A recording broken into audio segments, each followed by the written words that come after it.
Hello? Hello? It works? Oh, good. Thanks so much for coming out on such a beautiful night. It would have been easier just to stay home drinking on the deck. So we appreciate you coming. So all of these shows are recorded, and you can see them on YouTube about a week after we do them. And what else? The bathroom is through that door, or there's one downstairs also. And let's introduce Casey. So Casey Thurman was born in Southern California, attended California State University, Fullerton, where he received his Bachelor's of Fine Arts in illustration. After graduating, he worked as a freelance graphic designer, which led him to picking up his first camera. Casey has also had a multitude of odd jobs to keep his creative passions afloat. He's worked alongside his father doing auto repairs. He worked as a sculptor's assistant. He's been, is that chicharrone? Cicerone. We'll find out what that is. Or beer sommelier, as it's also known, a wine steward, and a cheesemonger. We don't know what that is either. Maybe somebody does. Beat down by customer service following the pandemic, Casey left his retail career and joined the trades. Although this isn't where he thought he'd be in 10 years after graduating from university, Casey is grateful for his current work-life balance, as he has a job that allows him to take extended leave to work on his craft. Casey's photography has been featured in Ilford Harmon's magazine, as well as in promotional material for their new film, Harmon Phoenix. Casey also has been featured in Kodak's social media accounts. When not in the field taking photos or in his office making YouTube videos about his work, and not at his day job, Casey spends his time working on his new house here in Tacoma with his partner, Clara Utes. Casey?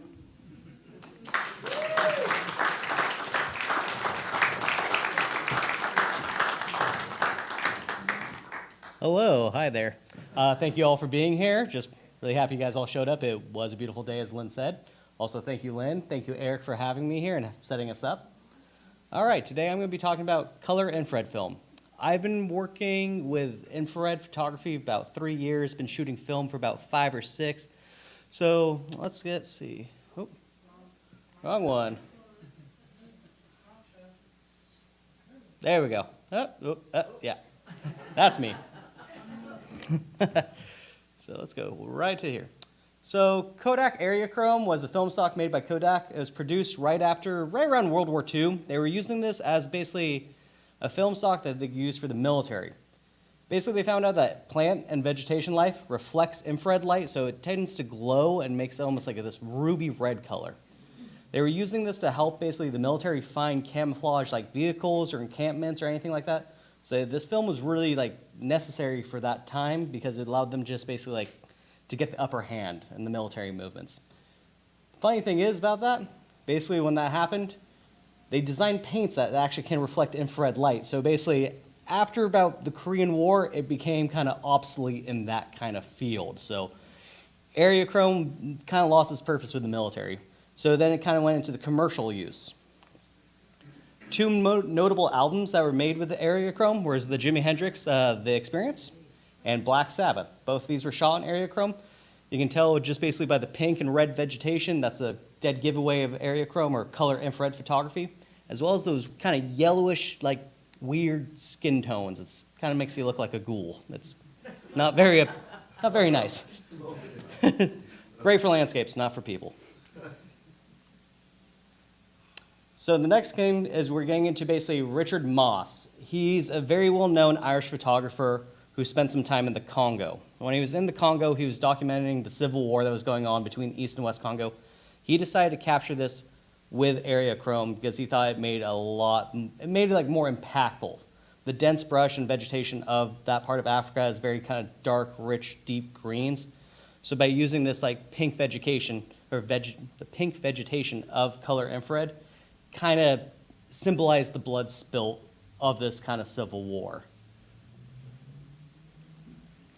Richard Moss, yeah, he was a big influence on just basically using this film stock to kind of capture just different kind of use of this film stock. I really kind of appreciate just kind of like the more serious take of this film stock, not so kitschy and definitely more in that documentation kind of aspect. Next, I gotta remember his name. I have my note here. Karim Sahi is the next artist I'm gonna show you. He was lucky enough to visit North Korea and basically traveled around Pyongyang. And when he was there, he shot with his digital camera, but also brought a singular film camera and shot Kodak area chrome and captured this unique landscape that's definitely very foreign to us Americans. As you can see, they're still using the old olive green military suits, so all that infrared light bouncing off that color basically turns everything nice and pink and red. Let's get to 2012. Kodak filed Chapter 11 bankruptcy.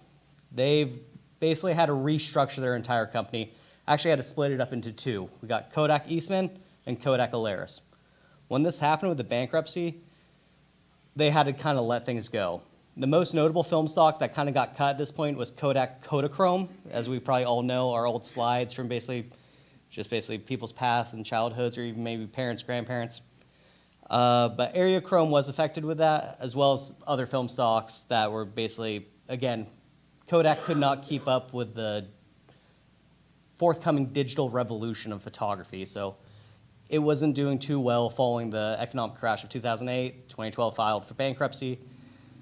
And yeah, wasn't a great time for Kodak back then. Today, we do have infrared sensitive film still available. There's not a lot, there's a few. This is one of them, this is Rolly infrared. Every infrared film available is in black and white. There's no color infrared film today at all. It doesn't exist. I was inspired by color infrared photography by looking at past works of everything I showed you. So I really wanted to see if I could start to replicate this work in any means or ways. Just basically figure out what I can use with the tools that I had in my hand, or basically any kind of way to kind of like make it authentic. So first thing to make it infrared film is I had to shoot it on film. I wasn't going to shoot digital infrared. I just didn't want to do that. I wanted to make myself work for this. I wanted to make it hard on myself. So looking into basically the earliest depictions of color photography, basically they were taking photos with 3 different color filters and then projecting it with those color filters and stacking and layering them to make the earliest color photos. And yeah, they look great, right? Beautiful stuff, love it. You can totally get all the details in there.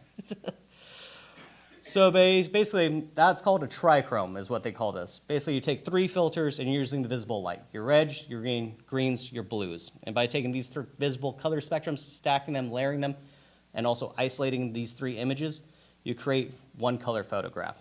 Here's a fun one I found off the internet real quick. As you can see, this guy moved around this image, so you can see each wavelength and color length separating him in 3 different fields. So you can see he's isolated in a nice single color block, but you can see actually the vegetation's pretty accurate, spot on, nice and green. So I picked up this trait and switched out and took that red filter that was in this infrared, or in this trichrome setup, and put an infrared filter. So it basically is going to cut off all the visible light. It's only going to capture infrared light. And then I'm going to take another photo with the green filter and the blue filter, and this is how I'm going to make my infrared trichrome to get a color photograph. Starts off simply with an infrared photo, and that's just a singular photo. Then I take my next photo with the green filter. Then I take my next filter, or take the next photo with the blue filter. And basically, I take all these photos after the film's been developed, I scan it, and then I take it into Photoshop. And I basically go into my color channels, and I layer them into one color infrared photo. So these are the 2 first cameras I started off with, a Pentax, Olympus OM1, that was actually donated to me by Becky Fraze. And I have my Mamiya C220, that was another camera I tried to play around with this. While shooting around with these cameras, I was doing a lot of filter factors in my head because each filter cuts a significant amount of light, so you have to change your exposures per photos just to make sure everything becomes even and well lit. So it's kind of difficult. So these were some of my earliest attempts. This is over at the Hoh National Rainforest. As you can tell, it's very saturated, very vibrant. But the watercolor on the very bottom there, it's almost like a purple blue. It's a little too intense.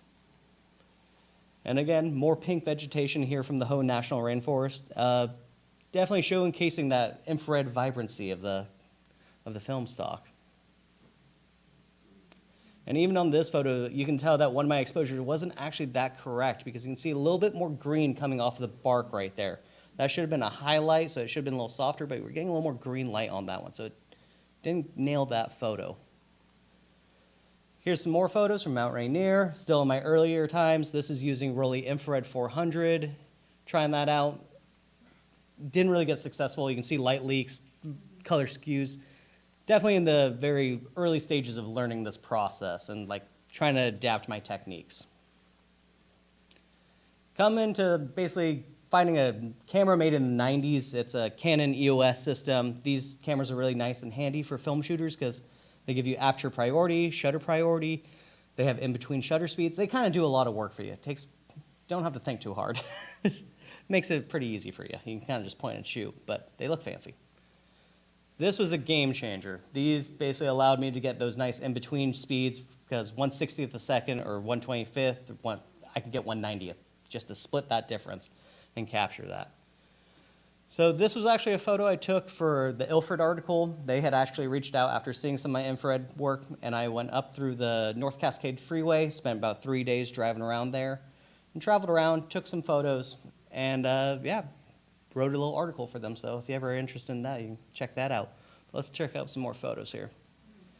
I always like taking pictures of automotive vehicles, especially cars from like the 60s, 70s, 80s. My father was a mechanic growing up, so I always have a soft spot for old, kind of like American-built, American-made, kind of older cars like that, but also some of the smaller, like Japanese ones from the 80s too. Anything he worked on pretty much when I was growing up, or anything he made me crawl under to help him out. Had the little hands to go get the 10mm socket. Yeah, a couple more places. Definitely getting more of a consistent shooting style here now. Getting my exposures nice and even. Still getting that nice, vibrant red like foliage right there, especially in the grasses. But the blue sky is being more accurate. The white curtains are more accurate. So, kind of getting more consistent with my photo taking experience now. This is up in Molson, up at the Canadian-Washington border. It's about basically, I want to say, about 20 miles outside of Omak. It's way up there. I kind of love to get really lost in eastern Washington and just kind of like, yeah, hang out there and do nothing. Carry a camera around and get people yelling at me. Again, more old cars, just very fond of them. And yeah, more old abandoned, kind of like ghost town, stuff like that. Again, growing up in Southern California, my father's a mechanic. We weren't going to Hawaii on vacation. We were most likely driving Interstate 40 going to and from Arkansas, mostly stopping off in the Mojave, Arizona, Nevada, Utah. I've been to Tombstone probably like a dozen times. Yeah, always in July too. That's my father for you. It was great for a little fat kid, let's just say that. Yeah, again, you can see where I kind of like things falling apart, and I don't know why. Again, though, with this new job going to the trades, I spent a lot of my youth just basically working customer service jobs, and customer service has blackout dates. So basically, you just got to work. You don't get to take time off, you just got to work. But by working to the trades, I was able to accrue some PTO, and by doing that, I started taking more trips and seeing the world. This is actually from Oahu on top of Diamond Head. So looking right down at, we got Waikiki and Honolulu in the back. And this is one of my favorite things I love about infrared trichromes. When you're taking the filters on and off the cameras and doing your separate exposures, time is still passing. Things are happening, people are moving. So you can actually see in the top corner there, you can see the clouds have separated and moved, so it kind of gives this like kind of psychedelic, I guess you could say, like kind of look to it. Yeah, it definitely provides movement in the scene. I really like it when they get the grass blowing and waving in the front, like you can see right there on the bottom. Another one from the hotel we stayed at, looking at the Grand Hawaiian. Not my favorite one. The hotel's got a little too yellow. I would like them to be more white, but I guess I have to go back. Again, went down to San Diego for a friend's wedding. Had to bring my cameras. I'm not going to travel and not take photos, let's just say that. This is down in the Balboa Park. Very beautiful area, very beautiful architecture. I try to mix basically different things.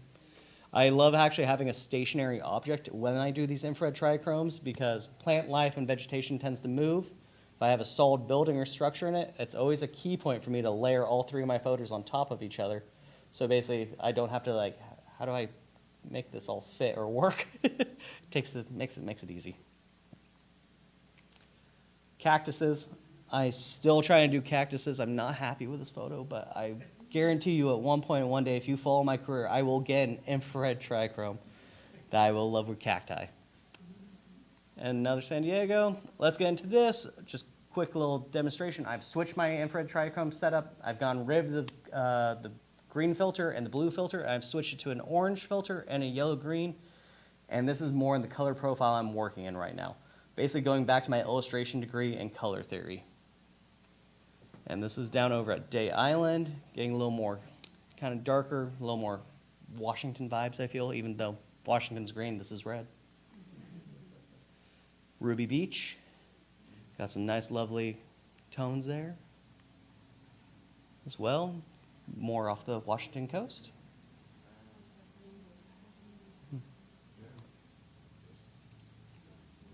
Well, more just around here from Tacoma. A little shot I took out in right outside of Glacier National Park this summer. This is on the way from Glacier National Park, that kind of area, like Whitefish, going into Banff. Pulled off over there this summer, checking that out. That was a lovely spot. Spent a good couple hours there. Glacier National Park as well.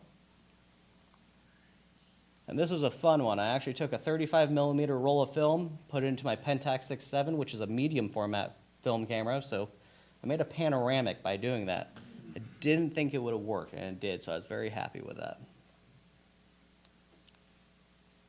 Kauai, where I went for one of my best friend's weddings. Had a little afternoon to myself, so I went and scanned the beach. Little cabana that we stayed at. Definitely we're getting into like a different kind of territory here. Darker blues, more vibrant reds, and just a different color scheme with those filters. And this is from Palm Springs again. See, I'm trying to get better at cactuses. Really trying hard. There we go. And that was my presentation right there. So,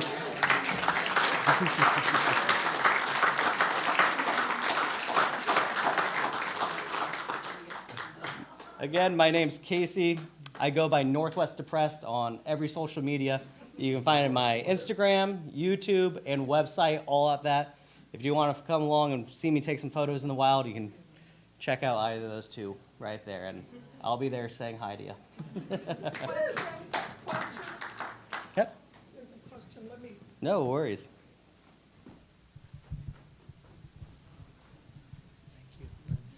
You may have mentioned, what is the ISO in that film you're shooting? Most of the films I've been shooting with, the Rolly Infrared is 400 ISO, but I actually don't shoot with that film stock too often. I shoot with Ilford SFX, which is a 200 speed ISO. I prefer it because it's a denser negative, and for archival purposes, it seems to hold up a lot better. And I presume you're shooting with a tripod? Of course. Yeah, I don't think I could, if I did this handheld, it'd probably look artistic. And lastly, what was the last? Oh, yes. On a bright day, what might be your shutter speed in f-stop? Basically, I'm shooting a lot of stuff at about f11 to f16 just because infrared light is actually, you don't see it the same. Visible light is in a visible spectrum. Infrared light is actually technically at a different focal length when you take a photo. The nice thing about the Canon camera I use, it will actually autofocus through my infrared filter. So, yeah, but shooting at f16, basically when I come to align all the photos, it kind of consolidates that depth of field, so basically they stack a lot easier. If you shoot at like f4 or higher, you would kind of miss that focus. It would shift a lot. I've tried that and it doesn't really work. As well, bright sunny day, f16, sunny 16, you got to drop for the infrared filter. It's about 10 stops, 8 to 10 stops of light. So you're getting down to like a 1/10 of a second, kind of like that, 1/8 of a second. The other filter is about 1 or 2 stops difference, so it's not that much. Another question? Where did you get your education? Cal State Fullerton, but for photography, I've learned it all myself. Self-educated, just trial and error. How many others / are there others using the same techniques, and do you communicate with them to exchange information and such? About 4 of them that I'm talking to, and there's about probably 7 or 8 that I just like kind of research what they've done. A lot of the people I've basically researched what they've done for this process are all doing more like turn of the century type of photo works, just basically like trying to do like even like wet plate or steel plate and trying filters with that. And just basically a lot more black and white photographers and like inspire me with like basically using filters to like switch the contrast and tone of their black and white work. And then basically a lot of stuff with the color filters. In my experimentation, I'm doing a lot more stuff using my knowledge of color theory from basically my illustration and graphic design, switching those filters out, trying to make something a little more unique. Most of the people I know are staying traditional with either a red, green, and blue or an infrared green and blue. I wonder what it looks like when you're on your photo processing program and you begin to layer these things. And I wonder if you've done a YouTube video where we can see what you see when the first one's there and then you put the second one there and then you put the third one there. I haven't done that yet, but pretty much when you kind of layer them all into a file, they're all shifted in one way or another, and you'll take the first couple seconds and go, oh man, I made a mistake and spent a lot of money on something that's not going to look very good. It's just basically the finesse at that point of aligning them, and basically there is going to be a little bit of times where you would have to reduce or increase exposure on certain images to kind of get the photos to get to the final form. I was surprised that you were able to use the orange and the green filters. So I'd like to hear a little bit about that. I assume it's because they're the secondaries, not the primaries. Yeah, it's basically, with that, I was just kind of experimenting. It started off with basically shooting with the infrared filter, the red filter, and then a yellow filter. And just by seeing the tonal shift, it's actually not actually capturing the color of that filter when you're shooting on the black and white film. You're actually just isolating wavelengths of basically visible light. So when you shoot with the yellow filter, you'll get a little red and orange and a little yellow and green. And with basically the only one that's actually probably the most limiting is the infrared filter, because it's stopping everything below, basically like it's just red and above, and blue's about the same. Blue doesn't really take in anything above green, so all the yellows, oranges, and reds, it's very limiting and constraining on that. By shooting with the infrared, the orange, and the yellow-green, I'm kind of getting a more of a broader like spectrum coverage when I'm doing that. So I'm getting a little bit, it's shifting in a way, but also I'm getting more coverage. So you're getting some, in your later work, you're getting some really good whites. Mm-hmm. So are you adjusting the intensities of those different exposures to get the right tone of white? Pretty much when I take my photograph, I'm trying to isolate to basically make the exposure as perfect as I can in camera. So when I have the scan, I'm actually trying not to edit it too much as the black and white phase. The most thing I do there is basically sharpen it and get some clarity into it. And from there, I then layer it in the Photoshop file to the RGB file. And after that, then I'll do a little bit of just basically increase contrast or saturation, or maybe skew my highlights or shadows a little bit just for the photo to be final put. There's a lot of photos in here where the light has changed dynamically, a cloud has moved in front of the sun. It will ruin the photo and you'll not have a very valid image because the light has completely shifted into a new kind of spectrum. Casey, why did you come up with Northwest Depressed as your moniker? I thought it was funny. Also, yeah, working retail, I will not, it took it out of me. So basically, when I was working retail, I was the guy with his head hanging very low, pushing shopping carts into a place, and the only time I felt alive or happy is when I was out with my camera and kind of going out. And living in the Northwest, felt a little depressed, might as well take the camera out. So I'm wondering, are you souping all your own film, or do you, and also, how did you decide to stay clear of digital capturing? Basically, for the digital side, it's just basically, I know digital is a very easy way to go. Basically, to convert a digital camera to an infrared, there is just basically infrared cut sensor on top of the actual sensor. So there's places that you can go, purchase a camera, and they have removed it, and then it's just basically a full spectrum camera, and then you just basically use filters to cut and isolate visible wavelengths of light. For me, wanting to do film, I've been shooting film for like 3 or 4 years. I really just fell in love with it, and it was just kind of something I was kind of like, wanted to see if I could do it. I was kind of bored. I was wanted to get more meticulous and more time consuming with my photography, and I wanted to slow down and try something different. I thought about doing large format photography at that time. I was like, I cannot afford the film. And as for development purposes, I am not developing my own film right now. I pretty much spend more of my time either working or trying to create work. So I have 3 places I send my film out. One's here in town. It's the Tacoma Photo Center. They're a nonprofit. They're very kind, very professional. A little more slow right now because it's only about 2 people really doing it right now. There's also Speedy ePhoto down in, I think that's Parkland, and they're very nice, very professional. If you need a color 35 roll, they'll develop it in 2 hours. Very nice. And then for a lot of my more bulk stuff, I ship it out to this place in Ohio called Memphis Film Lab. He used to be in Tennessee. Now he's in Ohio, kept the name. He's basically the most economic place I can have. If you have a lot of bulk film, it's about $6 a roll just for development only. So it's pretty economic in this day and age. Hey, Casey. Yeah. Tremendous work. Thank you. Quick questions. You mentioned an article. What would I need to search to find that article? And the second question is there anything you have planned, anything we have maybe to look forward to travel-wise? You mentioned, I saw the Banff photo. I bet there's a ton of opportunity out there. I would love to go back to Banff, but nothing on the moment right now. I just purchased the house, so I'm kind of gridlocked into Tacoma right now. Not a lot of fun money.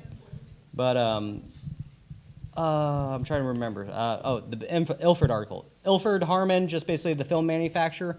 They have a magazine on their website. They basically invite artists out onto there who are shooting their films to come out and write about their experiences. I've seen a range of different things from basically portrait photographers, and it's kind of funny because they are a black and white film producer, so it's pretty easy to find my article because it's the only one with color in it. Yeah.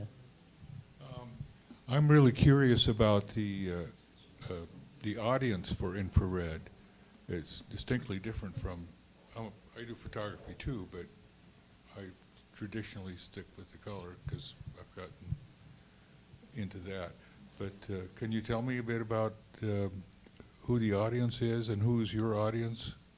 The audience for that work, let's just say it's going to probably be about a 48.5 black and white, a 48.5 color, and that slim little bit else is that color infrared work.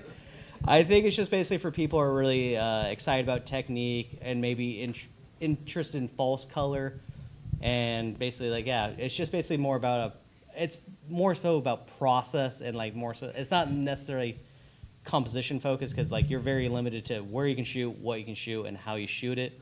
So it's definitely more like a technical process, and I could see more black and white photographers getting into it just because by doing this process, I've learned from just my general black and white photography what filters really accentuate different things, whether it's water, foliage, sky tones, and basically by doing that, I can now go out and shoot with any black and white roll. Oh, it's a sunny day, probably want a yellow filter, or oh, no, I'm going to be in a really densely forested area. I want to bring my yellow-green filter. So it's helped with that, kind of like that. Any more questions? Okay, Casey, that was fabulous. Thank you.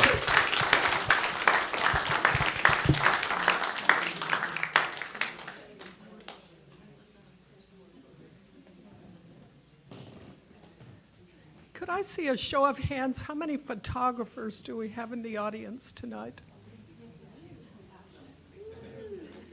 I know it's more than that by those questions.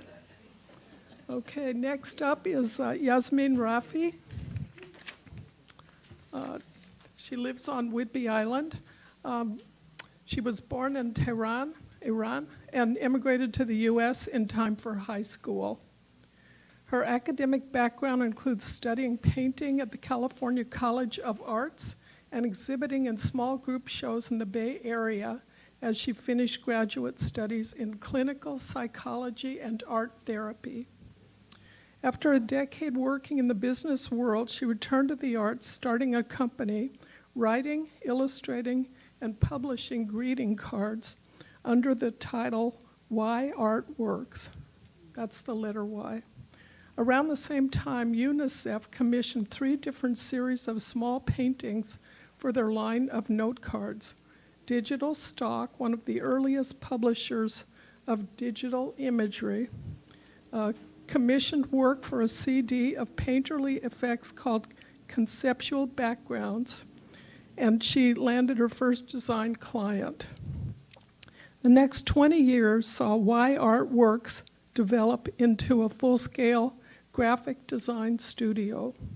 Yasmine began working with the camera about 10 years ago and keeps a daily visual diary with a focus, so to speak, on her immediate environment, the subtleties of light, and intimate moments in ordinary life. Yasmine?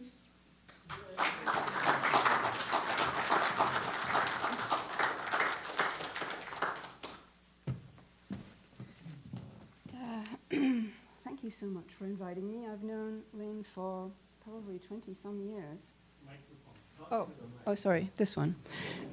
So I've known Lynn for about 20-some years, and she's followed my sort of ambling career and life. And Let me say something about that. okay, Some people here will appreciate the Artist Way program that's presented here at Center for Spiritual Living. that's how we met. That's how we met. We Yeah. were in a little private class. Yeah, yeah. And we've stuck together all these years. So, yeah, I started photography about 10 years ago.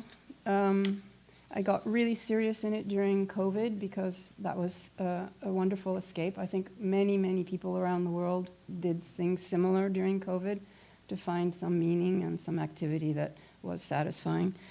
And so it became a daily habit. My husband knows wherever we go, I have a camera. Sometimes he's driving, I have him pull over quick. There's perfect light here, I've got to get that. Or as we go for walks, I'm like lagging behind because I've seen things. I do a lot of shots that are just pure garbage. Oh, yeah, so I will tell you about this first because I had an opportunity to go to Japan this December. And I had never planned on going anywhere. Japan was not on my radar.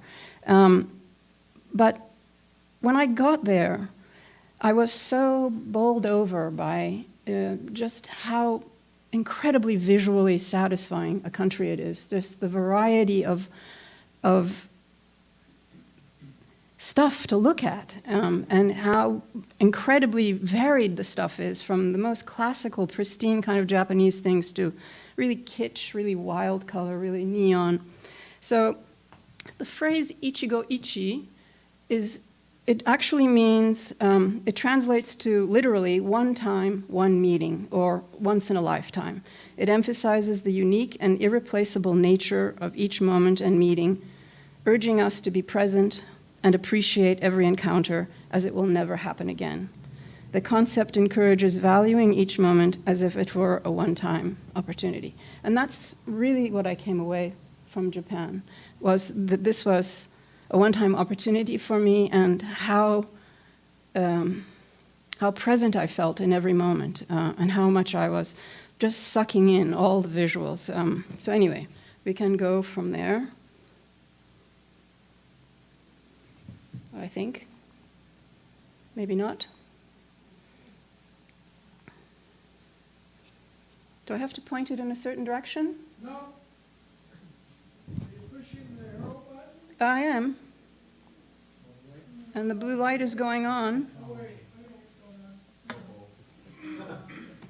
Okay, try again. There we go. Oops, too many. Oh, too many. There we go. So obviously Japan has many, many beautiful gardens. I mean, that's one of the things it's world famous for. And there are opportunities to have private moments by yourself in these gardens, and many people take advantage of that. And it was a very interesting experience to be in a garden where people are behaving very differently than where I've been before. What's happening?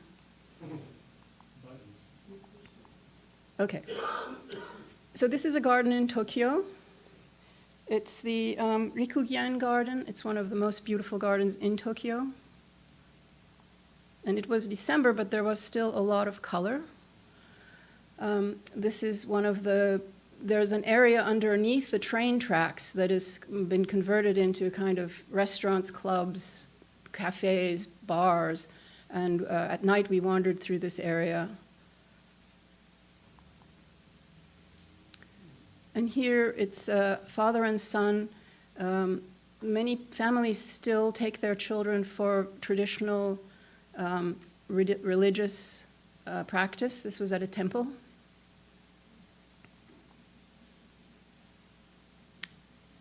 More garden.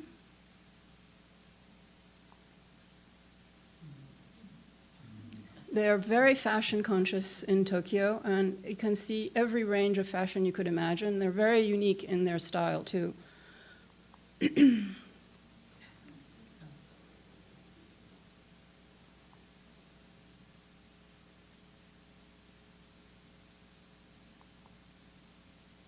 And this is an area that's, there are many, every neighborhood has sort of their drinking alleys and their little narrow pedestrian areas that is just lined with bars and places to eat little things. It's very lively at night and quite wonderful. Again, if you like night photography, it's like the fabulous place to go to photograph. This is in Kyoto. I saw two places, really. I was only there for not quite 2 weeks, and so I only managed to be in Tokyo and in Kyoto, but if I go back, hopefully I will see much more of the country. This is back in Tokyo. Do you favor a certain time of day for photographing? Well, we were photographing all day long, so morning till night. Yeah, and sometimes at night and whatever. This was at night. This is the entrance to a subway system.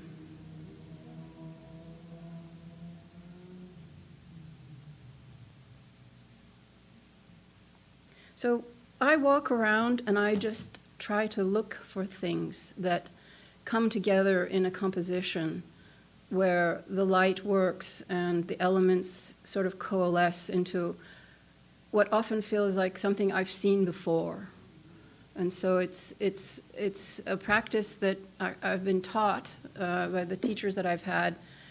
It's about seeing. And so we all look at things, but the key is actually seeing and being able to separate elements out. And then there's the issue of timing, because these are not staged. These are people actively moving through the world, and you have to really have your finger on the button at exactly the right time to capture the moment.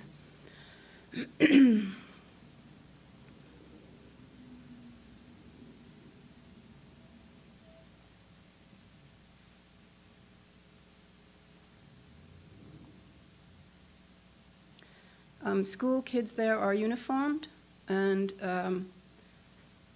very, very disciplined. You don't see kids running around screaming, or teenagers acting out. It's very, very polite, very orderly.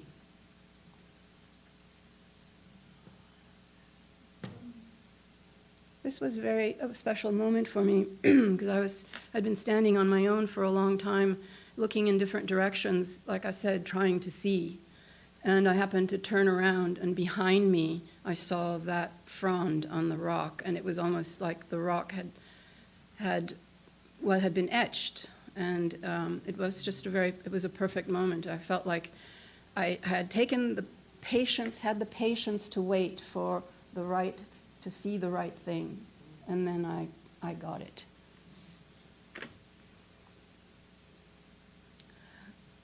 these in Kyoto, there are many canals like this through residential neighborhoods, and they're all, these are not gardens, these are just where people live. And again, there's a kind of, such a graceful quality about day-to-day life there, especially Kyoto, which is much smaller than Tokyo.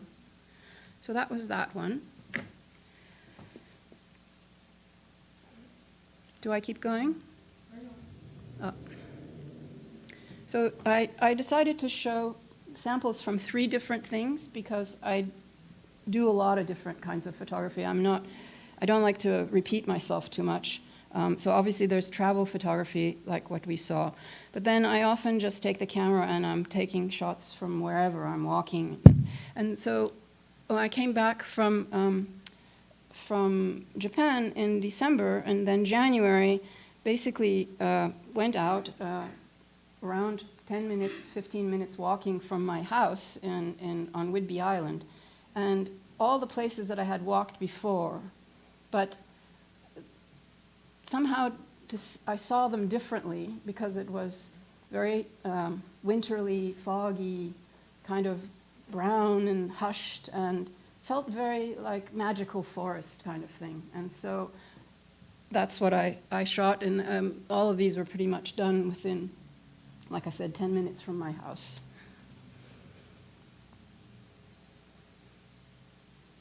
Our local firehouse, which is not occupied, but can be used when needed.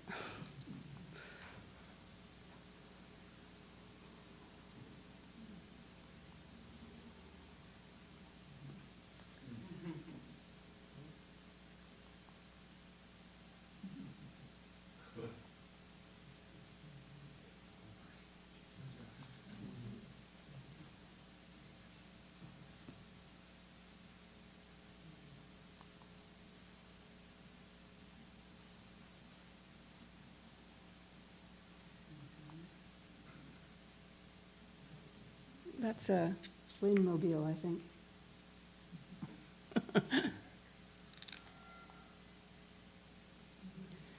So this one, I almost didn't want to, I've gone back and forth about it a lot, but the thing that keeps bringing me back is the little line of the fence in the background. And there's something for me that's so appealing about that line that it's like the heart of even though you think that the hairy tree would be the heart of it, but it's not. It's that line that for me makes this image.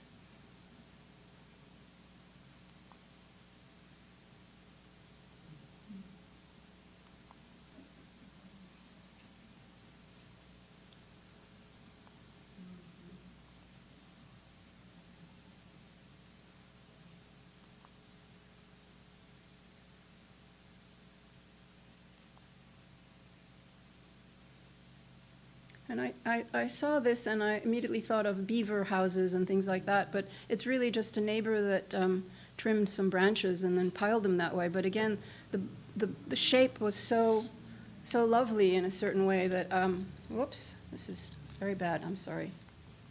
We got, okay. This is the south end? Okay, there we are. Yeah, so it's just, it felt like this was a live place. This was a home. This is very, very touchy. What is wrong with that? Okay. Anyway, so we will go on because this is obviously wants to go faster.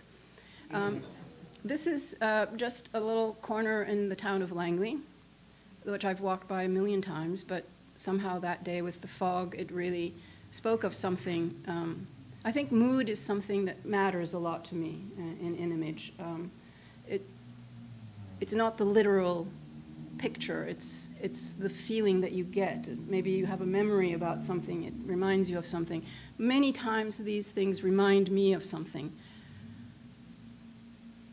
This is a neighbor building I don't know, some kind of amazing wood thing on top of their truck.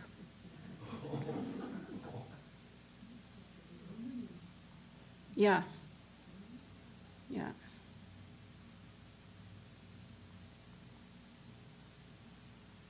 A neighborhood a little bit further away from us the house doesn't have a would-be feel about it per se, but there's something about the way that it's positioned between those two trees that felt like it was being promoted. It's funny, when you put a frame around something, it takes on a whole different persona. It just, somehow you elevate it. And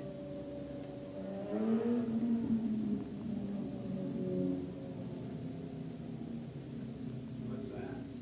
it's a sculpture up in the sky on a pole. And yeah, so that was that one. And the last thing I'm going to show is a very small series, only 10 images. So because I started out painting and graphic design and all that, and camera was something that I came to much later, I had a lot of facility working with digital media in Photoshop and other things like that, and it gives me an opportunity to take some of the rejected images that don't get used because they're no good and find some purpose for them.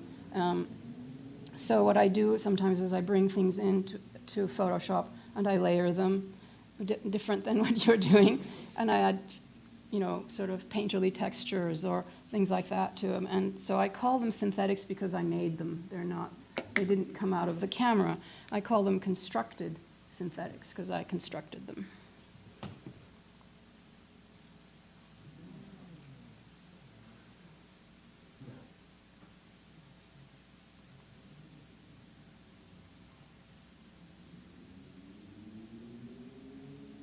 There's usually 4 to 5, sometimes simple 2, but maybe, 4 to 5 layers.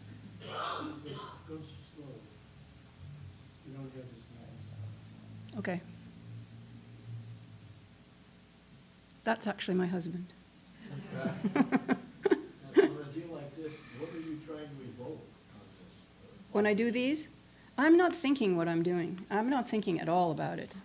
It's it's not a very politically correct way to say this, but I feel like I'm moving by braille, if that makes sense, in my mind. I'm touching and feeling as I go, and it's like it balanced, or something starts to come out of whatever the experiment is. It starts to show itself.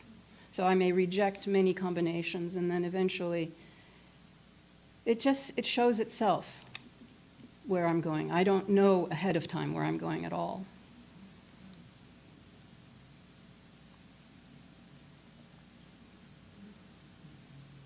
And this is a reflection that started with a photo of people walking on a rainy sidewalk.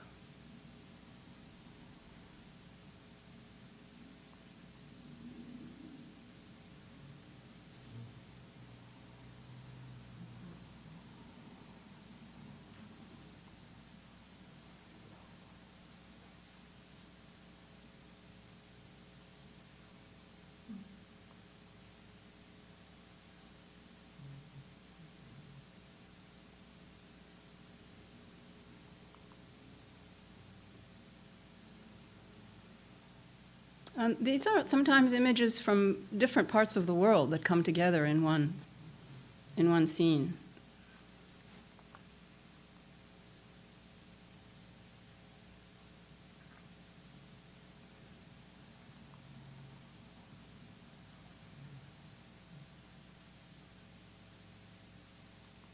And that's that.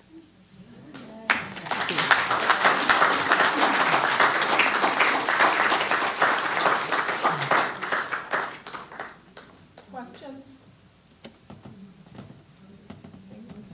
I'm wondering, are you marketing any of these images? I don't market them, no, but I do. I don't market them per se, and I have a website. I'm on social media. I enter competitions and shows, so I've had pieces exhibited there's an Portland gallery, Black Box Gallery, and then there's also one in Minneapolis, Praxis, that have given me several of my pieces have been in group shows there. I had an article on my work. There's a series that I do called Fairy Tales, which is based on photographs that I take on the ferry coming and going from the city. And that was featured in a magazine called Photos.com. So a little bit, but I don't have a lot of visibility. Yeah. Next question.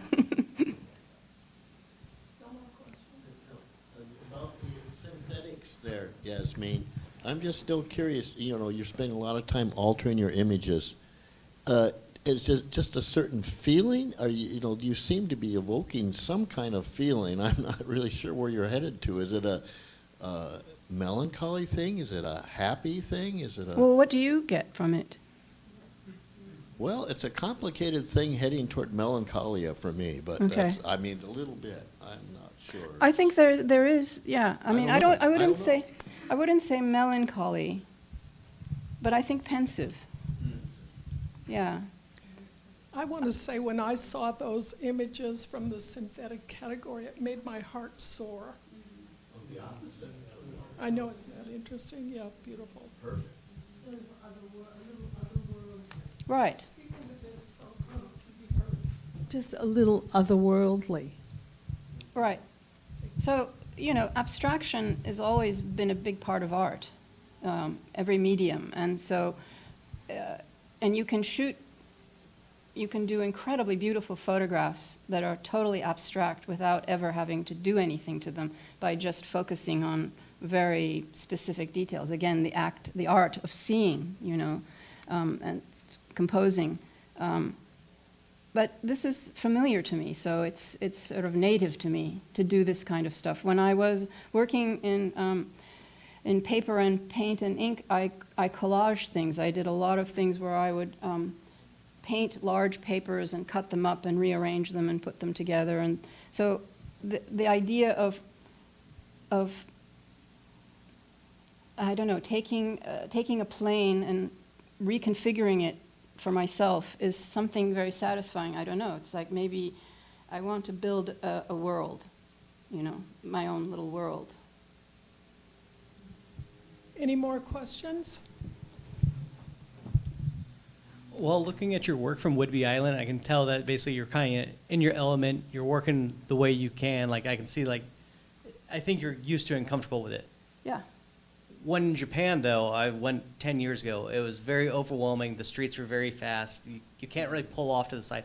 How was that different? Like, how was your photo taking experience in that realm? Did it, like, really drive you creatively, like your creativity? I felt like I couldn't stop taking images. I mean, there was just so much to see, and everything was so exciting. It was like being a kid in a candy store, and you just want all of it. I felt incredibly greedy every moment. I wanted to grab everything and capture everything and memorize everything, and also not just, but really see it and feel it. And you know, you have to go back many times to understand the origins of things too, because for me, I'm just looking at the surface. I'm looking at it because it's beautiful in a certain way, or you know, has some kind of appeal, but I don't necessarily understand the meaning behind a lot of this stuff or the history behind it. And Japan is a very complex society, very, very complex and very ancient. And so, yeah, you could go there, you know, every year of your life and still have to study to know it. I just know, like, when I was there, it's just like, it is culture shock the first 24 hours, but then I felt the same. Where did you go to? I stayed in Tokyo, and I traveled to Kyoto, Osaka, and Kamakura. Were you photographing then?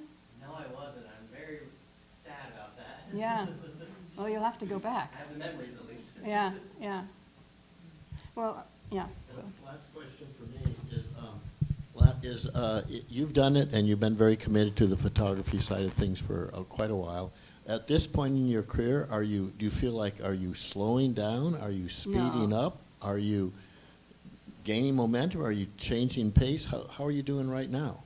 I'm just doing what I always do. Same Same thing. Just keep shooting. Actually, you're not supposed to say the word shooting. I keep making photos, not shooting photos. Any more questions?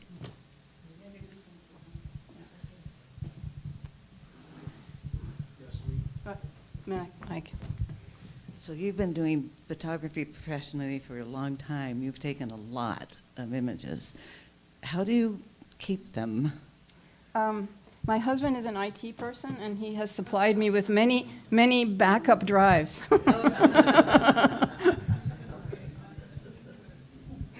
Yeah. Thank you. Thank you.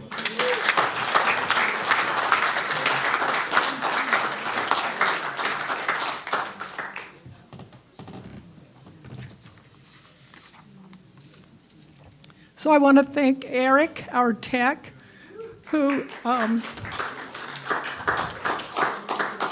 many of you have been to lots of these shows, and it's really nice to be able to start on time, and we're grateful for that. Okay, Duncan Livingston is next. He was drawn into a career in photojournalism locally at Pierce College and never looked back. Over decades, he's done staff or assignment-based work for weeklies, dailies, the wire service, national photo agencies, and clients, including the Federal Way News, Valley Daily News, Tacoma News Tribune, which I believe is where I met him, Associated Press, New York Times, USA Today. Are you getting bored yet?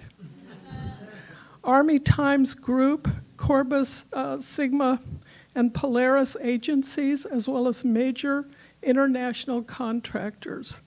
He's covered pro, college, and high school sports, regional and local breaking news and features. Duncan had hundreds of photos published nationally and thousands locally. Notable assignments include the second Narrows Bridge documentary contract and 6-month, 60,000 frame bridge deck install time lapse. WTO Battle of Seattle. I was there, maybe took my picture. Taking rubber bullets to the chin, thigh, and buttocks. Kosovo conflict, forward deployment, Macaw whaling, Sri Lanka tsunami relief, Seahawks, Sonics, Mariners, Huskies, presidential visits, Dale Chihuly and the Daffodil Parade, the campaign trail with Governor Christine Gregoire and U.S. Senator John Tester. You may have seen Duncan's work in your newspaper over the years, or maybe in National Geographic, excuse me, the Smithsonian Institute, or the Baseball Hall of Fame.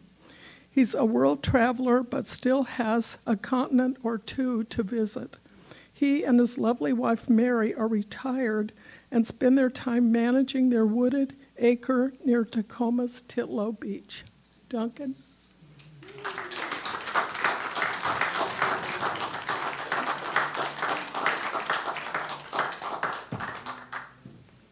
Thanks, Lynn, and thanks everybody for coming. It was such a lovely evening. I almost stayed home and continued to haul wood chips in a wheelbarrow. So I'm going to move through these because I could talk forever about each one, but we don't have time. Anyway, this feature photo here is at the Smithsonian Museum of Natural History. The feature photo in this essay here is in the Smithsonian Institute at the Museum of Natural History. This is a format that I've never really shown up until tonight. Anyway, this photo also ran in National Geographic. So you were like in another boat? Yeah, I was in a pool. The Seattle Times Post-Intelligencer, or the News Tribune, and the Associated Press commissioned a boat to follow these guys around. And I like this photo. It never got published, but it's hard to be in the right place, but sometimes you get lucky. And for that assignment, I thought you might find it interesting what gear I took with me. And this is on the bed in my motel room of my gear drying out after a day out on the ocean. And this is my dark room, which is, I took the shower head off and filled the cooler with hot water to get the chemistry up to temp. The funny thing about this is that we were in the middle of nowhere out there at the Macaw Reservation, and there were no film labs around, and I got a knock at my motel room door. It was the Associated Press asking me if they could borrow my dark room to develop some film, which I let them do. It's funny, but I did a lot of traveling, but I like this shot from Xi'an, the terracotta soldiers. And I wasn't really on assignment. I was just fishing with a buddy in Alaska and the Kenai when this grizzly bear showed up and ran everybody into the river and then took off with some fish, and I was glad he ran the other direction. And in the news business, you're out on assignment, but you try to catch stuff along the way. And I was at the intersection of South 12th and Stevens, I think, and I looked over and this guy was on his porch feeding his baby parakeet. So I pulled over and got this. So that was a feature in the News Tribune. And these are cut line only photos where there was no story, just they sent us out to get a Halloween kind of a feature photo. We call them wild art. When the Cross Base Highway was going to go in here, they first proposed it. I went out to get some nature photos from there, and this came back with that.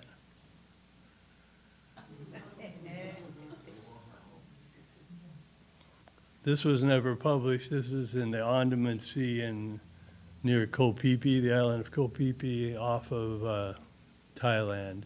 But I love the shot because of the contradiction, or just the juxtaposition of and the little boy, you can barely see him peeking out. But the different cultures colliding. You might know where that's right down by Foss Waterway. That ran in the Tribune.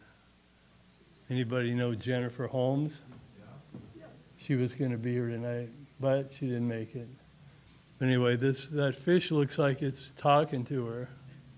Like, could you bend my fin a little bit more?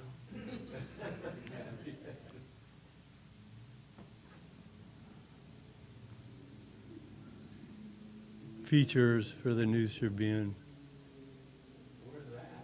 That's South Tacoma, a park. And I like this shot. It's not that great of a shot, but in the news business, you don't set stuff up. If you set up a photo, it won't run. And I came back, I was on assignment at TCC, and I saw this. I took the picture, and when I got done, I filed the photo for the story, and then I gave him this as a wild art. And the editor didn't believe that I captured it, sporadically. He thought that I'd set it up, so it never ran. And you can't make this kind of stuff up. Mount St. Helens was erupting mildly, and I was down there, and this, I looked over and go, what are these guys doing on the stump? I mean, I never did talk to them or anything, but I like the shot. Meeker days.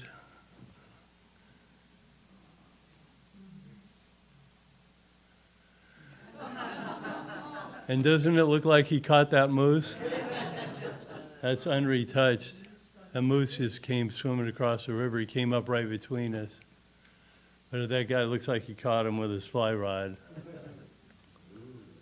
I like this because background, if you're a peacock, background is everything, I guess. Because I've seen peacock shots, but that terracotta wall behind him made the photo. That's a point of defiance. So it's wild art for the News Tribune.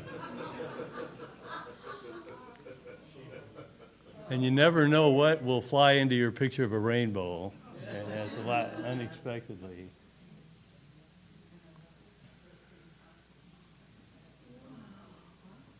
I must have missed the photo. Let's go back. Oh, I don't know where it went. There's one. Anyway, this is an air show at McCord. There was supposed to be an accompanying photo with that. This was a sports event, and the full moon was out, and I turned in my photo from the football game, and I captured this, and I offered it to them, and they ran it. They had the room for it. And we all feel like this at some point, you know. This photo never ran. General assignment.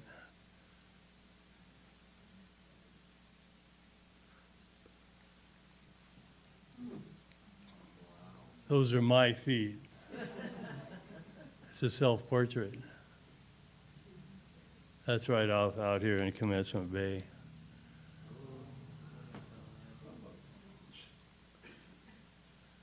That's Alaska Tracy Arm. And Mary and I were sightseeing, and we went in there, and they had just had a cascade of ice. And we ended up going in anyway, but that guy that's in there had to wait and work his way out. There's the one that was, okay, a dreamer. I think he was dreaming of being a jet pilot. I'm not sure. And they say photographs don't lie, but I had the privilege of editing all my own film for everywhere I ever worked. I did my own editing, so I turned in the photo I wanted. And this is the photo I liked that I knew would be safe to run, but this was the photo I wanted to run, because this is the reality of rodeos. And anyway. So this photo never ran. I don't think I've ever showed it. Puyallup Fair. Relocating bighorn sheep. Chelan.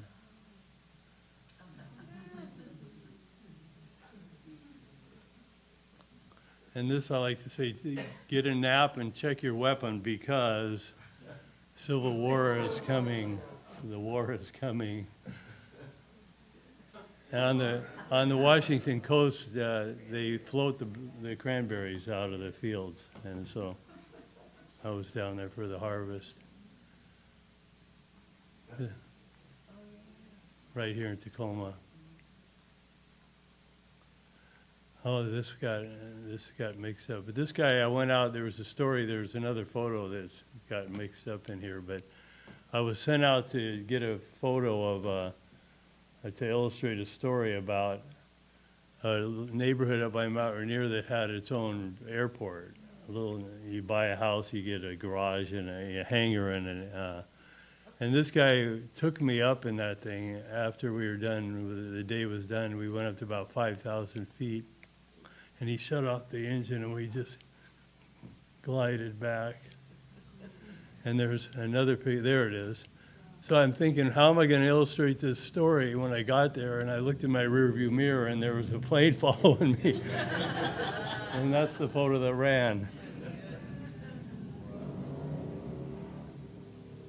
They have the cornflake test in the news business. If you're going to lose your breakfast, if you look at the photo, you open the paper in the morning and lose your breakfast.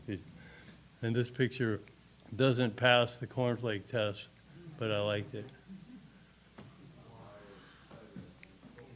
Remember when there were starfish?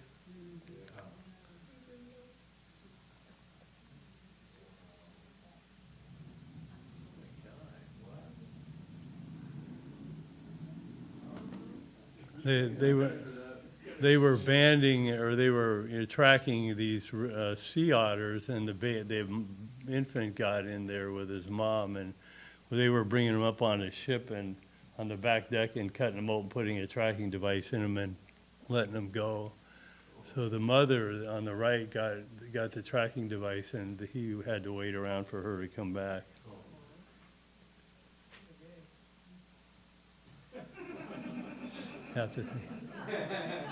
That was at the Bremerton Air Show or something, and that's a moment, I think. And I like to say, if you put lipstick on this guy and wrap him in gold, you might see the resemblance. Yeah. That's Peter Altman and his great aunt, Adele Blockbauer. Peter here, I don't. There he is in the back. There's a long story that goes with that, but that's his great aunt. And that picture, the Nazis took that photo and they got it back. Just a feature on a veterinary hospital.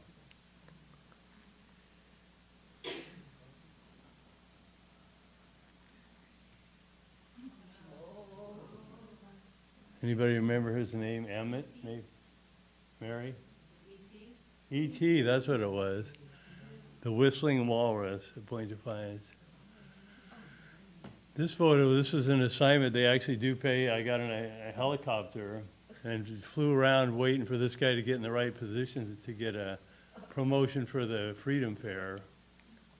This picture was taken overhead right here probably. But the guy went around 100 times trying to get in the right spot, and the helicopter pilot said, "Look, I'm out of fuel. We got to get it or we're going home." And so I took the radio from him, because he was transferring my instructions to the pilot of that plane. But we ended up getting that shot. There's more features. This is Mary and I after a long day. That's in the Galapagos. There's a lot of pictures to be had of the Galapagos, but that's a marine iguana and his friend.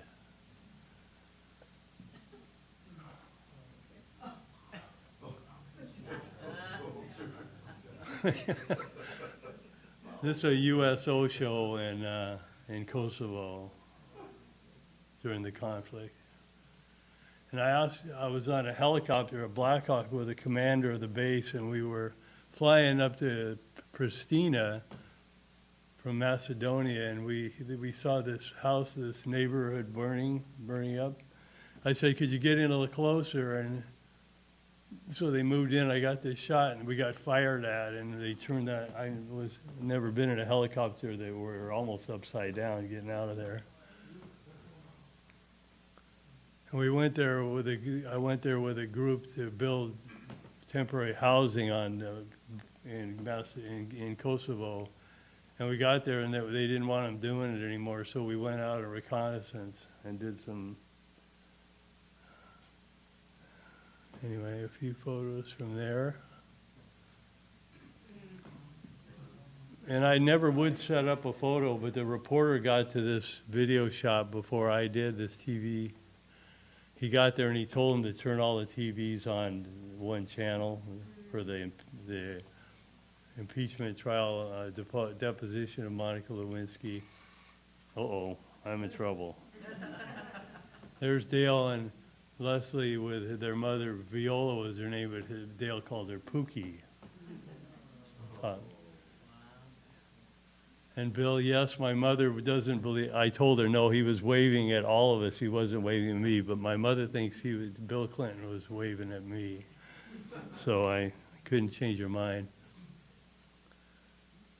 And this isn't that great of a shot, but when are you going to get the richest guy with the most powerful guy? At the time, anyway.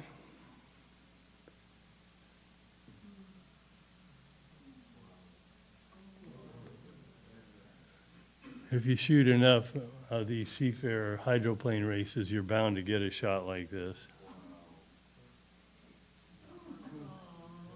So somebody called and said the orca up in Bremerton, so I ran up there and I got in, a guy was launching his boat. I got in the boat with him and we got a couple of shots I liked.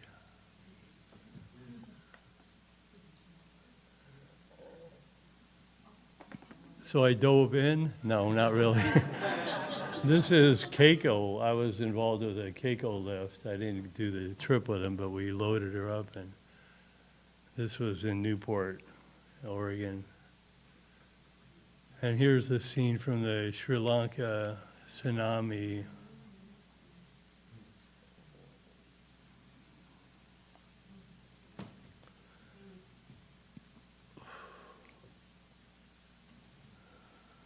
man of the people. I worked for a company in Seattle called Strategies 360 for a while, and they hooked me up. Went on the campaign trail with John and Christine Gregoire, too. Was that John?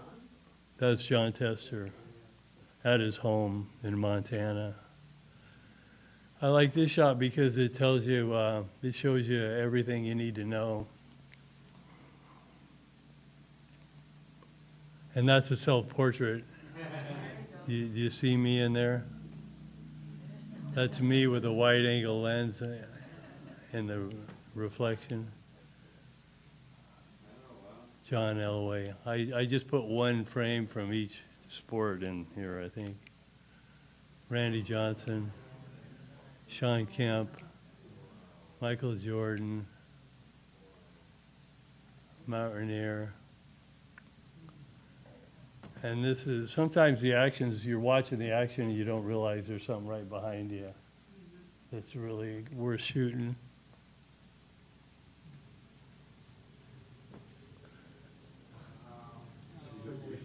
So was he safe or not? I mean, come on, guys. That was a high school game. And a portfolio wouldn't be complete without Tiger Woods, right?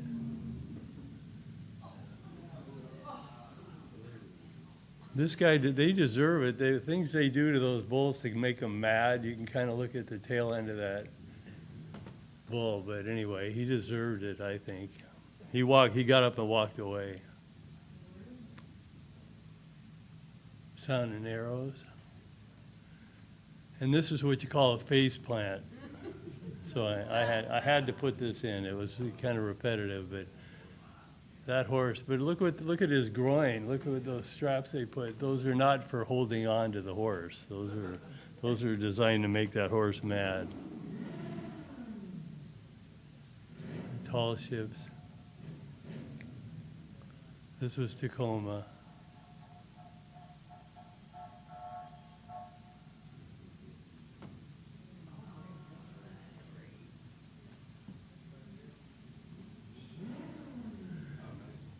We're almost done. They're casting a saddle that will go on top of the Narrows Bridge towers. Each tower got a saddle for the cables. Those cables they run up, they go over this saddle and down the other side. This is the bridge being built. And for kicks, you can go up on top of the crane if you don't know what else to do. So that crane is pointing right about where Mary and I live, just up the hill from the water. But I just thought, I got to get up on the highest place there is here. And this is the saddle going in.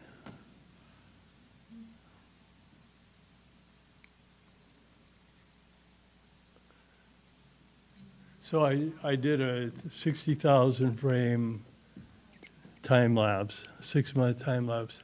So that's the camera. And that's basically the scene. You can see the bridge decks, sections, they're installing them.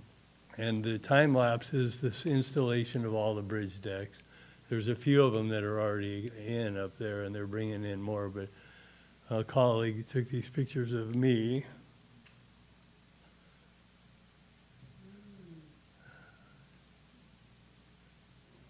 That's the top of a tree. Had you done that before? No, it was the first time I'd been involved in one. So we know who this is. And this picture, this is an outtake that never really got published, but I thought tonight's the perfect night to show it, especially if I go over, she'll be more forgiving. But this is the head roll, New Year's in downtown Tacoma in 99 or what, 2004, 2005. But it was the most fun I ever had in downtown Tacoma. And that's the end. Oh, wait. Oh, there it is.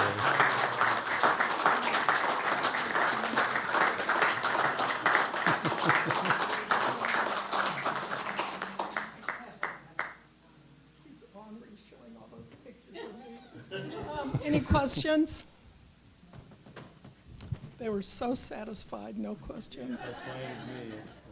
Oh, you got a question over there. So you mentioned being on assignment a few times, and you would get the perfect shot. How many shots did it take? You know, give me a range. Well, in the news business, they give you all the film you want, and they pay you to do it, and so you don't have to worry about how much film you're using. But you do have to go back, usually on deadline, and wade through it. So you try to be selective, but really, the more pictures you take, the more choices you have. And back in the day when you didn't know what you were getting, you had to shoot more. It took more time to process it, but you didn't know what you had. You were pretty sure what you had, but you didn't know. So nowadays you can go, in fact, everybody's missing the moment because they're looking at the last picture they took. But it doesn't cost anything. How do you carry your gear when you're working? I assume that you choose different gear for different events, but you showed what you had with you when you're shooting the whales. How do you pack that with you so that it's handy? I think I heard that right. I carried a lot of gear with you, but one thing you never left home without was a 50 millimeter 1.2 or 1.8, something, a lens that you could get in a picture in pure darkness almost. But other than that, I always had two bodies. That picture of the plane following me, the reason I got that is because I had my camera on the floor behind me, ready, pull it up, shoot the picture while I'm driving. So, but you never know, but I always had two bodies and a fanny pack with an assortment, and one camera slung back over my shoulder and the other one out in front, so I could switch, throw it this way, grab this one, because you never know. Like shooting a football game, you got a long lens, maybe, you know, that's this long, but you got a short one because sometimes it happens right in front of you. Anybody else? Duncan, you shot so many different amazing photographs over such a long period of time.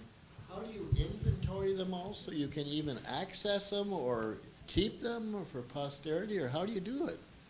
Well, we, at the News Tribune, we had our double archiving, and we started putting everything on optical disc, and we lost all of it. At some point, they lost everything. But I put a lot of stuff. I used to shoot baseball cards. I had everything on that optical, and now I can't get at it. But anyway, I switched to DVD, and so I have catalogs of DVDs and stacks of DVDs for my archive, but that stuff is going to get old and fade too. So now you have to. It's just going to get lost because nobody cares, and I'm not going to do it. But it really would be good to put it on digital archiving and into flash memory. You know. Anybody else?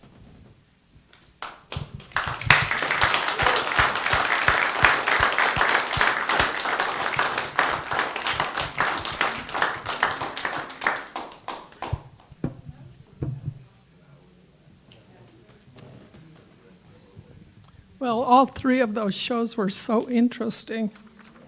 The next show is May 16th. That's the third Friday of the month.